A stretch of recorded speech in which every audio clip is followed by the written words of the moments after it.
ಮುಖ್ಯಮಂತ್ರಿ ಸ್ಥಾನದಿಂದ ರಾಜೀನಾಮೆ ಕೊಡಬೇಕಾದ್ರೇ ಅವ್ರು ಹೇಳಿದರು ನಾನು ಮುಂದೆ 2028ರಲ್ಲಿ ಚುನಾವಣೆಗೆ ನಿಂತ್ಕೊಳ್ಳಲ್ಲ, ಚುನಾವಣಾ ರಾಜಕೀಯದಿಂದ ನಿವೃತ್ತಿ ತಗೊಳ್ತೀನಿ, ಆದರೆ ಸಕ್ರಿಯ ರಾಜಕಾರಣದಲ್ಲಿ ಇರ್ತೀನಿ, ಯಾರು ದುರ್ಬಲರಿರ್ತಾರೆ, ಶೋಷಿತ ವರ್ಗದಲ್ಲಿರ್ತಾರೆ, ಅವ್ರ ಪರವಾಗಿ ದನಿ ಇರ್ತವಂಥ ಕೆಲಸ ಮಾಡ್ತೀನಿ ಅಂತ ಅವರು ಆಗಲೇ ಕೂಡ ಹೇಳಿದರು.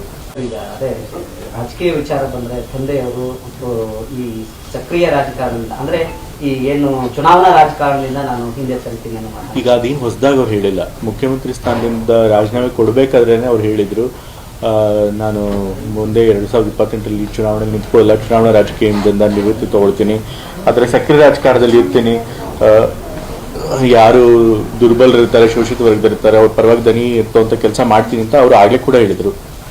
ಅವ್ರಿಗೆ ಮತ್ತೆ ಅದನ್ನೇ ಇನ್ನೊಂದ್ಸರಿ ಹೇಳಿದಾರೆ ಅಷ್ಟೇ.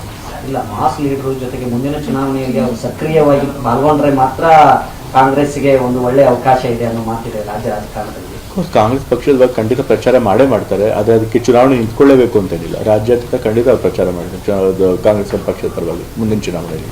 ಈಗ ಅದೇ ರಾಜಕೀಯ ವಿಚಾರ ಬಂದರೆ ತಂದೆಯವರು ಈ ಸಕ್ರಿಯ ರಾಜಕಾರಣದಿಂದ ಅಂದರೆ ಈ ಏನು ಚುನಾವಣಾ ರಾಜಕಾರಣದಿಂದ ನಾನು ಹಿಂದೆ ಸರಿತೀನಿ ಅನ್ನೋ ಮಾತು. ಈಗ ಅದೇನು ಹೊಸದಾಗಿ ಅವ್ರು ಹೇಳಿಲ್ಲ. ಮುಖ್ಯಮಂತ್ರಿ ಸ್ಥಾನದಿಂದ ರಾಜೀನಾಮೆ ಕೊಡಬೇಕಾದ್ರೇ ಅವ್ರು ಹೇಳಿದರು ನಾನು ಮುಂದೆ 2028ರಲ್ಲಿ ಚುನಾವಣೆಗೆ ನಿಂತ್ಕೊಳ್ಳಲ್ಲ, ಚುನಾವಣಾ ರಾಜಕೀಯದಿಂದ ನಿವೃತ್ತಿ ತಗೊಳ್ತೀನಿ, ಆದರೆ ಸಕ್ರಿಯ ರಾಜಕಾರಣದಲ್ಲಿ ಇರ್ತೀನಿ, ಯಾರು ದುರ್ಬಲರಿರ್ತಾರೆ, ಶೋಷಿತ ವರ್ಗದಲ್ಲಿರ್ತಾರೆ, ಅವ್ರ ಪರವಾಗಿ ದನಿ ಇರ್ತವಂಥ ಕೆಲಸ ಮಾಡ್ತೀನಿ ಅಂತ ಅವರು ಆಗಲೇ ಕೂಡ ಹೇಳಿದರು. ಅವ್ರಿಗೆ ಮತ್ತೆ ಅದನ್ನೇ ಇನ್ನೊಂದ್ಸರಿ ಹೇಳಿದಾರೆ ಅಷ್ಟೇ.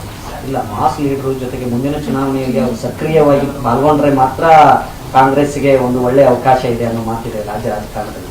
ಕಾಂಗ್ರೆಸ್ ಪಕ್ಷದ ಬಗ್ಗೆ ಖಂಡಿತ ಪ್ರಚಾರ ಮಾಡೇ ಮಾಡ್ತಾರೆ, ಆದರೆ ಅದಕ್ಕೆ ಚುನಾವಣೆ ನಿಂತ್ಕೊಳ್ಳೇಬೇಕು ಅಂತೇನಿಲ್ಲ. ರಾಜ್ಯಾದ್ಯಂತ ಖಂಡಿತ ಪ್ರಚಾರ ಮಾಡ್ತಾರೆ ಕಾಂಗ್ರೆಸ್ ಪಕ್ಷದ ಪರವಾಗಿ ಮುಂದಿನ ಚುನಾವಣೆಯಲ್ಲಿ.